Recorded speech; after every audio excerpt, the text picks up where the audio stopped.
Bismillahirrahmanirrahim. Assalamu alaikum, dear students. Hope you're fine and doing well.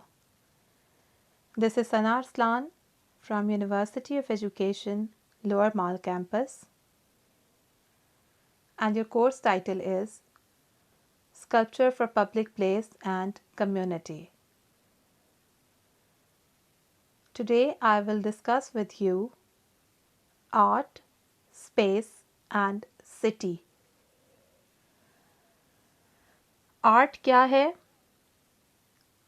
Art की कौन कौन सी forms हैं, उसमें स्कल्पचर की क्या अहमियत है और किसी भी सिटी में किसी भी स्पेस के अंदर उस आर्ट को किस तरह से यूटिलाइज़ किया जाता है स्कल्पचर्स को प्रेजेंट करने के लिए। ये सारी चीज़ें आज के लेक्चर में आपके साथ डिस्कस करूँगी। First of all I will discuss about art. So all of these things which you can see on the screen are included कि art क्या होता है। Diverse range of human activities in creating visual, auditory or performing artifacts। तो जो भी human activities हैं जिसमें कोई क्रिएशन का एलिमेंट पाया जाता है और उसके ज़रिए जो आर्ट वर्क्स क्रिएट किए जाते हैं, ये एक्सप्रेस करते हैं आर्टिस्ट की इमेजिनेशन को, उसके कॉन्सेप्चुअल आइडियाज़ को और उसकी टेक्निकल स्किल को। अमूमी तौर पे they intended to be appreciated for their beauty और इमोशनल पावर। तो एस्थेटिक से रिलेटेड होता है आर्ट और अमूमी तौर पे जो है वो for its beauty and emotional power जो है वो इट इज़ बीइंग एप्रिशिएटेड। सो वो ह्यूमन एक्टिविटीज़ जो कि क्रिएटिविटी के साथ बनाई जाती हैं, कोई भी विजुअल फॉर्म अमूमन इसमें शामिल होती है, तो उसके अंदर आर्टिस्ट की इमेजिनेशन, उसके कॉन्सेप्चुअल आइडियाज़, उसकी टेक्निकल स्किल, ये सारी चीज़ें इंपॉर्टेंट हैं to show that what is art or to create an art form. Space is the boundless three-dimensional extent in which objects and events have relative position and direction। तो किसी भी space के अंदर जब कोई ऑब्जेक्ट प्रेजेंट किया जाएगा, ख़ास तौर से अगर कोई स्कल्पचर है और उसको किसी सिटी के अंदर किसी ख़ास स्पेस के अंदर एलोकेट किया गया है, तो वो अपने आप में जो वो खूबसूरत है, वो अपने इर्द गिर्द का जो इलाका है उसकी खूबसूरती में भी इजाफा करेगा और उसके मीनिंग में भी इजाफा करेगा, उसका मतलब मुकम्मल तौर पे बदल देगा। City, large human settlement, permanent and densely settled place with administratively defined boundaries। तो सिटी की एक एडमिनिस्ट्रेटिवली डिफाइंड बाउंड्रीज़ होती हैं, बहुत ज़्यादा लोग यहाँ पे रहते हैं, अमूमी तौर पे नॉन एग्रीकल्चर एक्टिविटीज़ यहाँ पे हो रही होती हैं। एक्सटेंसिव सिस्टम्स होते हैं जैसा कि हाउसिंग है, ट्रांसपोर्टेशन है, सैनिटेशन है, यूटिलिटीज़ हैं, land use and communication. So cities और सिटीज़ में लगाए जाने वाले स्कल्पचर्स से रिलेटेड आज का मौजू है, किस तरह स्पेस एलोकेट की जाती है किसी स्कल्पचर को और वो किस तरह से स्पेस स्कल्पचर को जो है वो हाईलाइट करती है और किस तरह से स्कल्पचर जो है वो वाइस वर्सा उस स्पेस को हाईलाइट करता है। ब्रांचेस ऑफ आर्ट, 3 इसकी क्लासिकल ब्रांचेस हैं जैसा कि पेंटिंग, स्कल्पचर एंड आर्किटेक्चर। उसके अलावा music, theatre, film, dance and other performing arts are also included. Literature and other media such as interactive media. So these all are the branches of art. Sculpture क्या है? 3-dimensional art है, known as one of the plastic arts. क्या material इस्तेमाल किए जाते हैं sculpture बनाने के लिए? Stones, metal, ceramic, would, terracotta, clay, ये सारे मटेरियल बहुत ज़मानों से स्कल्पचर बनाने के लिए इस्तेमाल किए जा रहे हैं। स्कल्पचर बनाने में कार्विंग और मॉडलिंग का भी इस्तेमाल किया जाता है। कार्विंग के अंदर मटेरियल रिमूव किया जाता है और फिर स्कल्पचरल फॉर्म ढाली जाती है। जबकि मॉडलिंग के अंदर एडिशन ऑफ मटेरियल जैसा कि क्ले को ऐड कर करके कोई चीज़ या कोई भी आर्ट फॉर्म बनाई जाती है। जो मॉडर्न स्कल्पचर्स हैं उनके अंदर आर्टिस्ट को एक कंप्लीट फ्रीडम हासिल है। वो मुकम्मल तौर पे फ्रीडम के साथ अपने मटेरियल और प्रोसेस का इस्तेमाल कर रहा है स्कल्पचरल फॉर्म्स बनाने के लिए। बहुत से मटेरियल्स जिनके अंदर कार्विंग है, असेंबलिंग है, वेल्डिंग की जाती है, मोल्डिंग, कास्टिंग की जाती है, इनमें से कुछ चीज़ें मैंने आपसे पिछले लेक्चर में डिस्कस भी की थी और मज़ीद आगे डिस्कस होंगी। इन सारी चीज़ों का, इन सारे प्रोसेसेस का, इन मटेरियल्स का इस्तेमाल करते हुए स्कल्पचर फॉर्म्स बनाई जाती हैं। इनमें से कौन से मटेरियल्स देर पा हैं और कौन से वक्त के साथ साथ इतने ज़्यादा जो है वो कॉमन नहीं रहे या उनका इस्तेमाल अब कम नज़र आता है। Survival of materials. Sculpture in stone survives far better than works of art in perishable materials. ऐसे मटेरियल्स जो वक्त के साथ ख़राब हो जाएं उनकी निस्बत स्टोन में बनाए जाने वाले मटेरियल्स ज़्यादा जो है वो बनाए गए, और चूँकि वो अभी तक मौजूद हैं उनको देखकर ये पता चलता है कि जिस ज़माने से वो ताल्लुक़ रखते थे उस वक़्त की सकाफ़त कैसी थी, वहाँ पर इम्पोर्टेंस किसको दी जाती थी। जैसा कि अगर हम ग्रीक आर्ट और ग्रीक स्कल्पचर की बात करें, वहाँ पर मार्बल और ब्रॉन्ज़ में स्कल्पचर्स बनाए गए थे और बहुत खूबसूरती के साथ जो है वो ह्यूमन फॉर्म को बनाया गया। ह्यूमनिज़म पे फोकस था, एस्थेटिक सेंसेस उनकी बहुत अच्छी थी, उनके जो प्लेयर्स थे और उनके ऊपर उनका फोकस था, उन अपने एथलीट्स को जो वो स्कल्पचरल फॉर्म से बनाते थे। वो चूँकि ड्यूरेबल मटेरियल था, मार्बल, स्टोन, वो अभी तक अवेलेबल है। और उसकी एक्सेप्ट अगर देखा जाए तो वुड के अंदर जो है वो स्कल्पचर्स अब कम नज़र आते हैं। Some people are working with wood, but एक जो tradition of sculpture in wood था वो कुछ तेज़ी के साथ वैनिश होना शुरू हो गया है ख़ास वक्त के पास, जिसकी वजह शायद ये हो कि वुड को दीमक भी लग जाती है और वो ख़राब भी हो सकती है।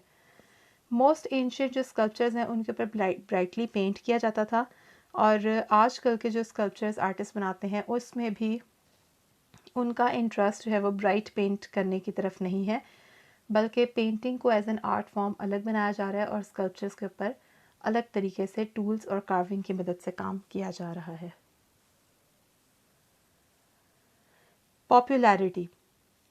Central in religious devotion in many cultures. Sculptures क्यों बनाए गए, किस तरह के सब्जेक्ट मैटर्स का इस्तेमाल किया जाता था स्कल्पचर्स को बनाने के लिए, तो रिलीजियस डिवोशन शो करने के लिए स्कल्पचर्स बनाए जाते थे, जैसा कि बुद्धा का स्कल्पचर है या क्राइस्ट का स्कल्पचर है। Expression of religion and politics. यहाँ पर रिलीजन और पॉलिटिक्स दोनों नज़र आते हैं, दोनों को एक्सप्रेस करने के लिए स्कल्पचर्स को बनाया गया। Those cultures whose sculptures have survived in quantities include the cultures of the ancient Mediterranean, India and China, as well as many in Central and South America and Africa. तो ये सारी जगह जिनके नाम आप स्क्रीन पे देख सकते हैं, एंशंट मेडिटरेनियन के जो कल्चर्स हैं, इंडिया एंड चाइना और central and south America and Africa, तो यहाँ पर बहुत ज़्यादा तादाद में स्कल्पचर्स मिले हैं। Subject matter of sculptures. Artist ने किस तरह के स्कल्पचर्स बनाए, किन सब्जेक्ट मैटर्स में उसका इंटरेस्ट ज़्यादा था, वो किन चीज़ों को बनाना पसंद करता था। ये चीज़ें वक्त के साथ बदलती गईं और इंसान मुख्तलिफ़ किस्म के सब्जेक्ट मैटर्स को इस्तेमाल करता रहा अपने स्कल्पचर्स को बनाने के लिए। इनमें मैजेस्टिक मॉन्यूमेंट्स भी शामिल हैं, स्टनिंग स्कल्पचर्स हैं जिनकी खूबसूरती और उनकी नफासत देखकर अकल दंग रह जाती है। आर्टिस्टिक स्टैचूज़ बनाए गए, स्टोरी टेलिंग स्टैचूज़ थे, उन स्टैचूज़ को देखकर एक पूरी स्टोरी समझ में आती है कि क्या हुआ होगा उस ज़माने में, या किस किस्म की जो स्टोरी है, कहानी है, उसको स्कल्पचरल फॉर्म में ढाला गया है। गॉड्स एंड गॉडेसेस के स्कल्पचर्स बनाए गए, जैसा कि एथना का स्कल्पचर। फेमस पीपल, जो लोग उनके फेमस थे उनके स्कल्पचर्स बनाए गए, मिलिट्री लीडर्स के, जनरल्स के। उसके बाद मॉडर्न आर्ट में हमें एब्स्ट्रैक्ट पीसेस ऑफ आर्ट भी नज़र आते हैं, जहाँ सिर्फ ज्योमेट्रिकल फॉर्म्स के साथ इंतहाई खूबसूरत स्कल्पचर्स बनाए गए, उनमें रिपीटेड फॉर्म्स हैं, उनके अंदर एक बैलेंस नज़र आता है, मुख्तलिफ मटेरियल्स का इस्तेमाल किया गया, टूल्स भी जो है वो ज़्यादा महारत के साथ इस्तेमाल होते गए और उनके अंदर मज़ीद टूल्स ऐड होते गए। Importance of sculpture used for spiritual reasons like statues of Buddha, Jesus, or angels. Used for remembering history, such as the famous Abraham Lincoln statue in Washington DC. तो spiritual reasons से भी sculpture बनाए गए, जो उनकी जो है वो मजहबी डिवोशन को भी शो करते थे, जैसा कि बुद्धा के स्कल्पचर्स जो बहुत ज़्यादा तादाद में मिले हैं। यहाँ बुद्धा को फास्टिंग पोजीशन में भी दिखाया गया है। उसके बाद इस तरह के स्कल्पचर्स भी मिले हैं जो उनके मेडिटेशन से पहले के हैं, और दोनों में बड़ा वाज़ेह फ़र्क नज़र आता है। जब उनको एज अ प्रिंस दिखाया गया है तो उनकी फॉर्म डिफरेंट दिखाई गई है, और जब उनको पीपल ट्री के नीचे दिखाया गया है तो उनके पसलियाँ वाज़ेह हैं। सो इस तरह के स्टैचूज़ जो हैं वो they were used for spiritual reasons. Remembering history को रिमेंबर करने के लिए, उसको जो है वो यादगार बनाने के लिए, जैसा कि अब्राहम लिंकन का जो स्टैचू है इन वाशिंगटन डीसी, वो इसकी मिसाल है। Made purely for art and decoration. इसके अलावा स्कल्पचर्स को सिर्फ आर्ट या डेकोरेशन, सिर्फ एस्थेटिक सेंसेस की वजह से भी बनाया गया, सिर्फ खूबसूरती की वजह से भी कुछ चीज़ों को लोगों ने स्कल्पचरल फॉर्म में बनाया है। जैसा कि हम आर्ट, स्पेस एंड सिटी के बारे में बात कर रहे हैं, so the importance of urban spaces, civil and social life of citizens is very important. जो लोग शहर में रह रहे हैं उनका लाइफ स्टाइल क्या है, उनकी ज़िंदगी में इम्पोर्टेंस किस चीज़ की है। Design of spaces causes improvement of quality and realization of urban life and interaction between citizens and city. Spaces का जो डिज़ाइन होता है वो किसी भी शहर में एक इम्प्रूवमेंट और ऑफ क्वालिटी जो है वो की वजह हो सकता है, और उसकी वजह से शहर और शहरियों के दरमियान एक इंटरेक्शन होता है। जिस तरह की स्पेस होगी, मसलन अगर कोई पब्लिक पार्क्स हैं, सो वो एक शहरी की ज़िंदगी में इम्पोर्टेंस के हामिल होंगे। उस पार्क में लगाया जाने वाला स्कल्पचर किसी भी नौइयत का हो सकता है। वो एक जाइंट साइज़ मॉन्स्टर अगर बनाया जाता है, या एक जाइंट साइज़ बैलून वहाँ पर प्रेजेंट किया जाता है, तो शायद वो बच्चों की अटेंशन अपनी तरफ खींचेगा और वो बार बार वहाँ जाना पसंद करेंगे।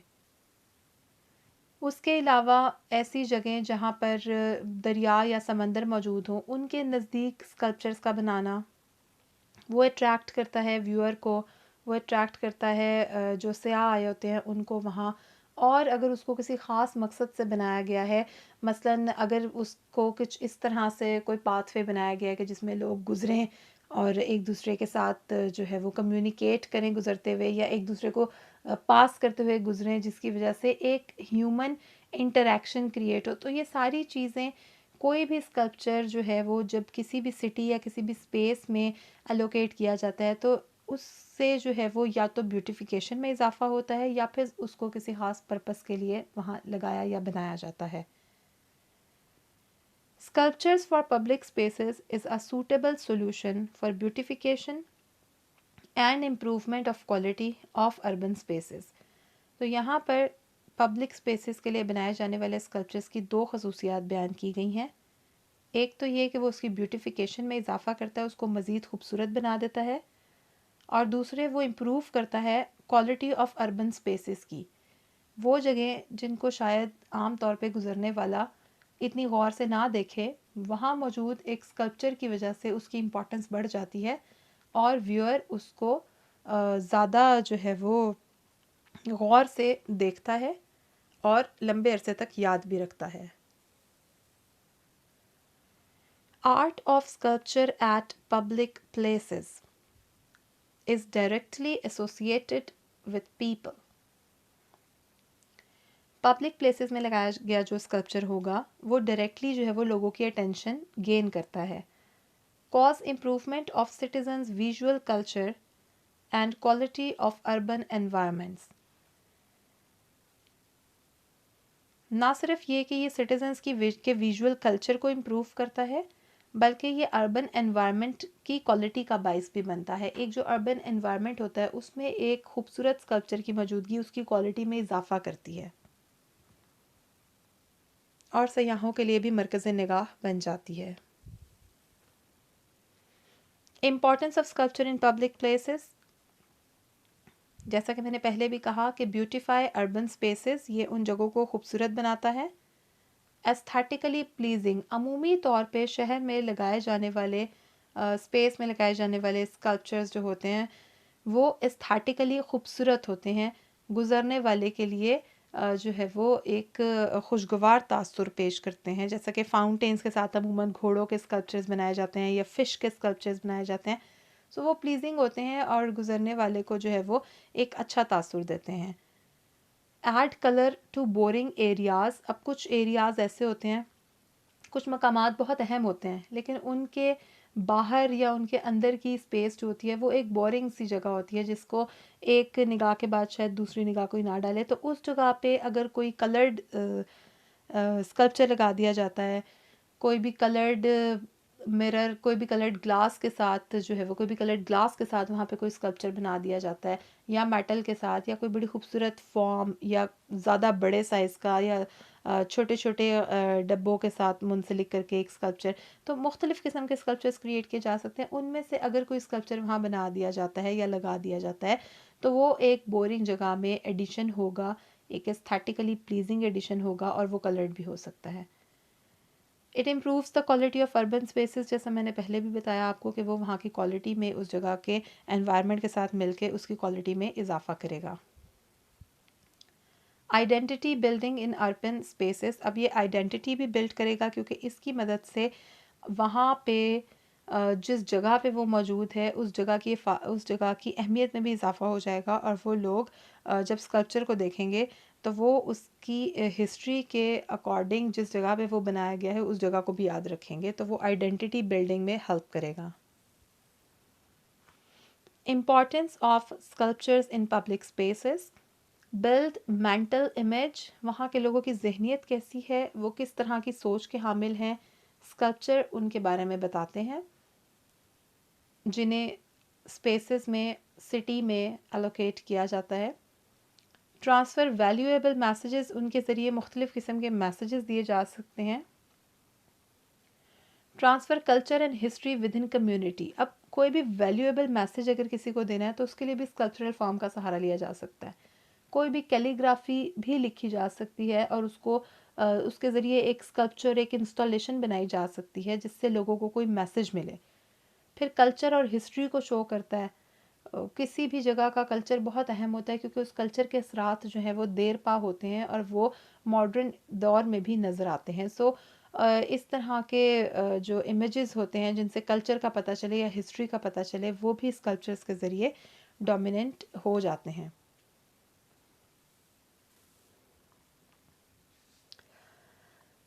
पब्लिक प्लेसेस पे लगाए गए जो स्कल्पचर्स हैं वो सिटीजन्स का ज़्यादा इंटरेक्शन भी कॉज कर सकते हैं क्योंकि उन स्कल्पचर्स की मदद से ऐसा पॉसिबल है कि कोई बारिश से बचने के लिए उनके नीचे आ जाए और जो है उसका दूसरे लोगों से इंटरेक्शन हो, या हो सकता है कि वो स्कल्पचर बनाया ही इस तरह से जाए कि लोगों को धूप या बारिश से एक साया फराहम करे। Creation of interesting and high quality spaces, तो इससे इंटरेस्टिंग और हाई क्वालिटी स्पेसेस भी क्रिएट की जा सकती हैं। यहाँ पे आप एक एग्जाम्पल देख सकते हैं, for ever bicycles, it's a huge sculpture.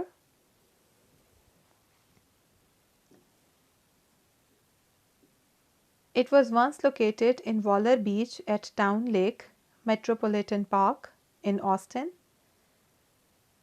ये एक 3D स्कल्पचर है जो कि 1200 बाइसिकल्स की मदद से क्रिएट किया गया है। ये वो व्हीकल है जिसको आर्टिस्ट अपने बचपन में इस्तेमाल किया करता था in Beijing to move throughout the city. तो आर्टिस्ट ने अपने बचपन के इस्तेमाल किए जाने वाले व्हीकल यानी कि बाइसिकल की मदद से एक स्कल्पचर क्रिएट किया जो कि एक काफ़ी ह्यूज स्कल्पचर है और इसको नाम दिया गया forever bicycles. It shows the affiliation of the artist with the material which has been used to build the sculpture. This work representing childhood and freedom was not destined to stay in Austin forever. अब ये जो काम है उसको हमेशा ये Austin में नहीं लगा रहा बल्कि कुछ रीजंस की वजह से इसको मई 2017 में वहाँ से उतार दिया गया। Bridge over tree. ये ब्रिज ओवर ट्री भी बड़ी खासियत का हामिल है। Located in New York's Brooklyn bridge park, ये एक स्कल्पचरल इंस्टॉलेशन है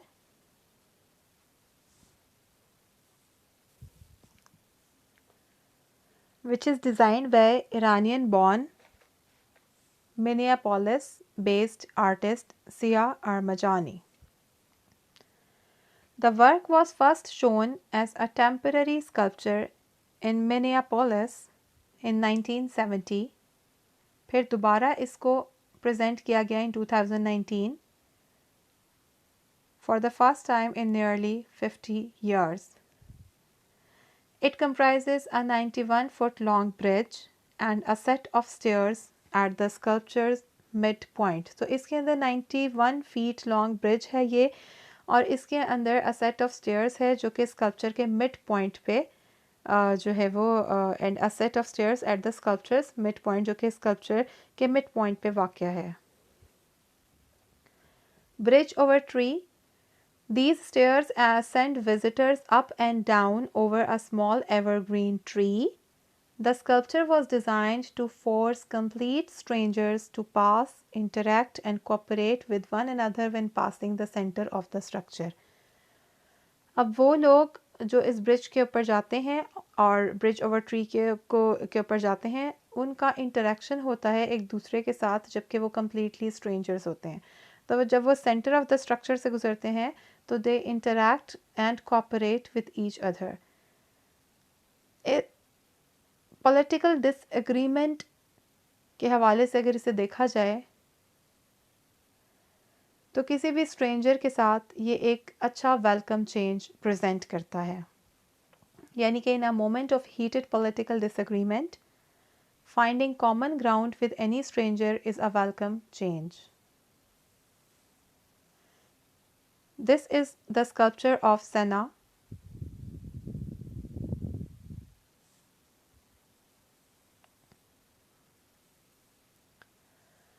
Brazilian-born Formula One race car driver was Ayrton Senna.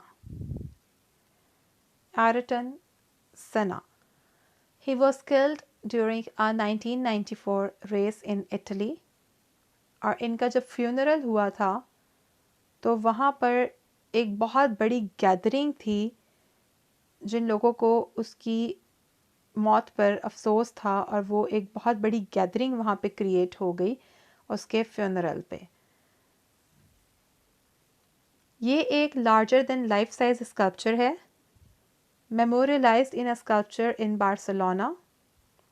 तो सेना को जो है वो एक स्कल्पचर की सूरत में जो है वो प्रिजर्व सेव कर लिया गया उसको और created by British artist Paul Oz. Work of art was unveiled on May 8, 2019 marking the 25th anniversary of Senna's death। तो सेना के डेथ के 25वीं एनिवर्सरी पे इस वर्क ऑफ आर्ट को अनवेल किया गया and the date was May 8, 2019। The statue of the bear and the strawberry tree. You can see another picture on the screen in which you can see a bear with a strawberry tree. Please इसकी location के ऊपर गौर कीजिए कि इसको किस जगह पे place किया गया है और ये उस जगह पे जो है वो किस तरह से उस जगह की जो है वो खूबसूरती में इजाफा कर रहा है। Located in central Madrid, designed by the Spanish sculptor Antonio. Located in a public square made of stone and bronze and stands some 13 feet tall. Stone और ब्रॉन्ज में से बनाया गया है, 13 फीट लंबा है, सेंट्रल माद्रिद में लोकेटेड है और इसको एक स्पेनिश स्कल्प्टर ने डिज़ाइन किया है और इसे एक पब्लिक स्क्वायर में जो है वो लोकेट किया गया है। It adds to the beauty of the place. Another sculpture outside the racetrack is what you can see on your screen. Located some 25 miles east of Bologna, a racetrack near the Italian town of Imola. तो ये तकरीबन बोलोना से 25 mile east पे एक जगह वाक़या है।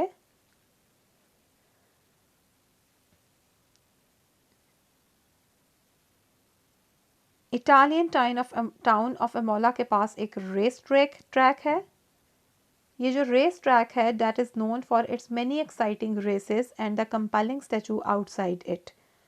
ये रेस ट्रैक इस वजह से भी बहुत मशहूर है कि यहाँ पे बहुत सी रेसेस होती थी और इस वजह से भी मशहूर है कि इसके बाहर ये जो आपने तस्वीर पहले स्लाइड में देखी है ये अपने इस स्टैचू की वजह से भी मशहूर है। अनफॉर्चुनेटली एक और वजह जिसकी वजह से ये मशहूर जगह है कि एयरटन सेना died there after a crash during a race.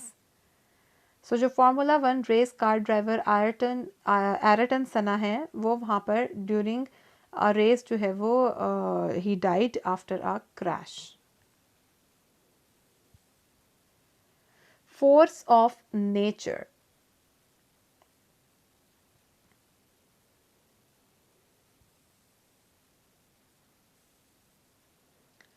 Located in London, designed by the Italian artist Lorenzo Quinn. अब Quinn was inspired by the destruction brought on by hurricanes around the globe. अब Quinn जो है वो इस चीज़ से बड़ा inspired था कि जो भी हरिकेन्स वगैरह आते हैं ग्लोब में दुनिया में उनसे जो डिस्ट्रक्शन वगैरह होती है उससे वो इंस्पायर हैं। इस स्कल्पचर को ब्रॉन्ज, स्टेनलेस स्टील और एल्यूमिनियम में बनाया गया है and it depicts mother nature hurling the planet in circles. Statue of Franz Kafka एक बहुत इंटरेस्टिंग सा स्टैचू है, depicts a story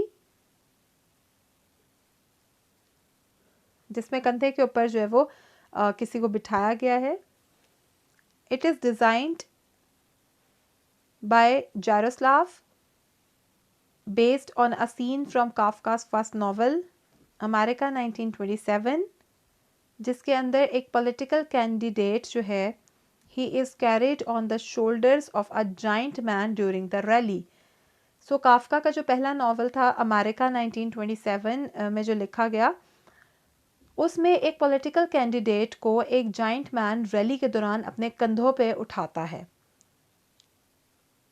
located in Prague, the work of art was completed in 2003। तो ये प्राग में मौजूद है और ये वर्क ऑफ आर्ट 2003 में कंप्लीट हुआ। Les Voyageurs, another very interesting sculpture जिसमें स्पेस का इस्तेमाल बहुत खूबसूरती से किया गया है। ना सिर्फ इर्द गिर्द के माहौल को उसकी ब्यूटी में ये इजाफा करता है, उस स्पेस में जहाँ इसको स्टैंड किया गया है उसकी खूबसूरती में इजाफा करता है, बल्कि इस स्कल्पचर के अंदर जो स्पेसेस क्रिएट की गई हैं these are also very interesting and adds to its beauty. It gives a mesmerizing effect. Viewer जो है वो इसको देखकर हैरान होता है कि स्पेसेस क्रिएट करके इसको कितनी खूबसूरती से बैलेंस किया गया है।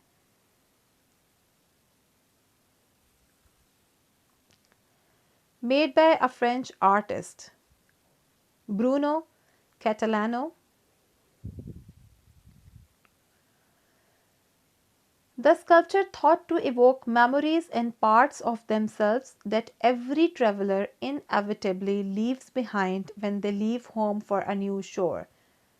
तो जब भी कोई ट्रैवलर अपने घर से निकलता है किसी नई मंजिल पे, किसी नए शोर पे जाने के लिए, so what kind of things he leaves behind, उस चीज़ को पोर्ट्रे करने के लिए और उसकी कैफियत को, उस जो ट्रैवलर है उसकी कैफियत को पोर्ट्रे करने के लिए इस स्कल्पचर को बनाया गया है।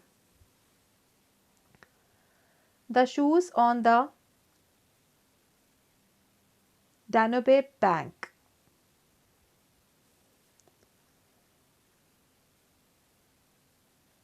It commemorates the hundreds of Hungarians who were ordered to leave their shoes on the bank of the river before they were shot during the Holocaust. सो वो हंगेरियंस जिनको कहा गया कि वो जब उनको शॉट किया जाना था तो उन्हें कहा गया कि उससे पहले वो बैंक ऑफ रिवर के पास अपने जूतों को उतार दें, उन सब की यादगार के तौर पर इस स्कल्पचरल फॉर्म को प्रेजेंट किया गया, इस इंस्टॉलेशन को प्रेजेंट किया गया। First generation made by Chong Fa Cheong, commissioned by the Singapore Tourism Board, depicts a spirited group of boys jumping into the Singapore River. सो ये जो है वो स्पिरिटेड ग्रुप ऑफ बॉयज़ को दिखाया गया है जो कि जंप कर रहे हैं in the Singapore river, and it adds to the beauty. और इसके अंदर जो मूवमेंट नज़र आ रही है, जिस तरह से बैलेंस किया गया है सारे स्कल्पचर को, लास्ट पार्ट जो सबसे नीचे दिखाया गया है एक फिगर को, वो किस तरह से स्पेस में एडजस्ट किया गया और उसको किस तरह उसके पीछे वाले स्कल्पचर के पाँव के साथ जोड़ा गया। These all of the things are aesthetically very appealing. The movement जो है इसके अंदर वो एक बहुत खूबसूरती के साथ रिप्रेजेंट की गई है और बिल्कुल ऐसा लगता है जैसे किसी ओरिजिनल चीज़ को आप देखें तो उसको एक स्कल्पचरल फॉर्म में ढाला गया है।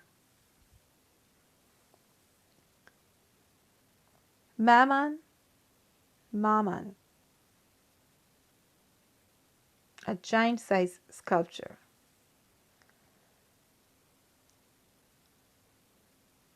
It is meant to bring the concepts of jealousy. Much of the works of Louise Borgias meant to bring the concepts of jealousy, anger, fear and her own painful childhood to the public eye. तो Lewis बर्जियस का जो ज़्यादातर काम है उनके अंदर एक jealousy, anger, fear और उनकी अपनी चाइल्डहुड की जो पेनफुल यादें हैं वो उन्होंने पब्लिक आई तक पहुंचाई हैं। ये जो स्कल्पचर है Maman is no exception, located in front of a museum at Spain. It's a beautiful sculpture. 30-foot tall structure है, and it shows the strength and fragility associated with maternity. The terrifying spider is both powerful and tall. जो terrifying सा एक बड़ा सा spider बनाया गया है वो बहुत पावरफुल भी है और बहुत टॉल भी है। While balancing on the slenderest of legs, अब उसको बैलेंस किया गया बहुत सिलेंड्रिकल सी पतली सी टांगों के ऊपर, and thus extremely vulnerable. So it adds to the beauty of the structure and it shows the strength and fragility associated with maternity कि maternity में how a mother is strengthened और उसके साथ साथ उसकी fragility भी होती है। तो उसी तरह यहाँ पर बहुत फ्रेजाइल सी, बहुत सिलेंड्रिकल सी टांगों के ऊपर जो है वो एक टेरिफाइंग सा बड़ा सा स्पाइडर जो है वो बहुत पावरफुल तरीके से बनाया गया है। Spoon bridge and cherry, another sculpture, big size, placed at the Minneapolis Sculpture Garden, both playful and beautiful sculpture. अब ये स्कल्पचर प्लेफुल भी है और ब्यूटीफुल भी है, एस्थेटिकली अपीलिंग है। The cherry and the spoon, एक फर्स्ट लुक के अंदर जो है वो ये समझना थोड़ा मुश्किल हो जाता है कि what is being presented over there, लेकिन it's a very simple form of a spoon with a cherry, and the color of the cherry attracts the viewers and it adds to the beauty of the area जो कि इसके इर्द गिर्द मौजूद है। Clothespin, designed by the Swedish born sculptor, and it was completed in 1976. This sculpture shows a simple form of a clothespin. It is also a big sculpture, और इसको भी जो है वो एक ऐसी जगह पे प्लेस किया गया है कि वो जगह इसकी खूबसूरती में इजाफ़ा करती है और ये उस जगह की खूबसूरती में इजाफ़ा करता है। सिंपल ज्योमेट्रिकल शेप्स के साथ इसको मॉन्यूमेंट को बनाया गया है। Popped up a giant size statue designed by the Hungarian artist Erwin Laurent Herve. Popped up is a giant sculpture that appears to be crawling out of the earth. अब popped up एक इस तरह का sculpture है जिसमें यूँ महसूस होता है जैसे एक giant स्कल्पचर है जो कि अर्थ में से क्रॉल करता हुआ बाहर आ रहा है।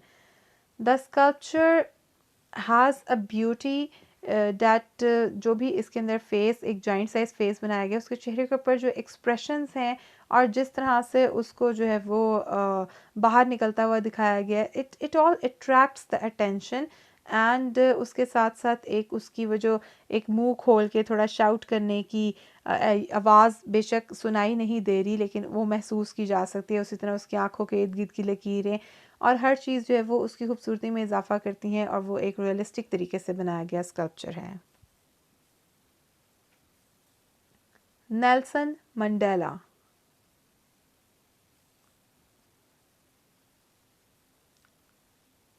it is located in South Africa and commissioned by Cultural Mechanics, a group that funds cultural projects for governments around the world. This work is positioned along the road where Mandela was captured by security police in 1962. ये Nelson Mandela का जो sculpture बनाया गया है it was commissioned by the cultural mechanics. तो cultural mechanics एक ऐसा group जो कि कल्चरल प्रोजेक्ट्स बनवाता है for government around the world और उसने इस स्कल्पचर को कमीशन किया। इस वर्क को वहाँ लगाया गया जहाँ पर मंडेला को सिक्योरिटी पुलिस ने इन 1962 कैप्चर किया था। अरेस्ट के बाद नेल्सन मंडेला ने 27 साल जेल में गुजारे।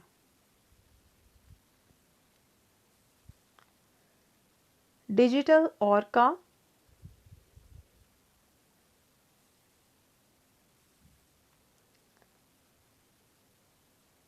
बहुत ही खूबसूरत स्कल्पचर है और बिजार है at the same time. 2009 work of digital looking art commissioned by the city of Vancouver to overlook the harbour and the mountains of Cypress Provincial Park. The sculpture is composed of steel armature with aluminium cladding and black and white cubes. As you can see, black and white cubes and aluminium cladding. The sculpture has become an attraction for tourists and locals alike. So ये sculpture tourist और locals के लिए एक खासी attraction का बायस था। So ये सारे sculptures जिस तरह से space में fit किए गए हैं, जिस तरह से उस space की importance को बताते हैं, इससे आपको मदद मिली होगी कि आपको पता चला होगा कि how important the art space and city art और किस तरह से वो सब इंटरलिंक्ड हो जाते हैं जब भी किसी स्कल्पचर को आउटडोर किसी सिटी में किसी स्पेस में जो है वो प्रेजेंट किया जाता है। सो बड़े साइज़ में भी हो सकते हैं वो स्कल्पचर्स, और वो स्मॉलर इन साइज़ भी हो सकते हैं। सो होपफुली आपको ये अच्छे से समझ आ गया होगा, और I will continue it, I will add some more things into it, and इंशाल्लाह in the next lecture we will discuss more about some art and space and some other techniques. So God bless you. Take care. Assalamu alaikum.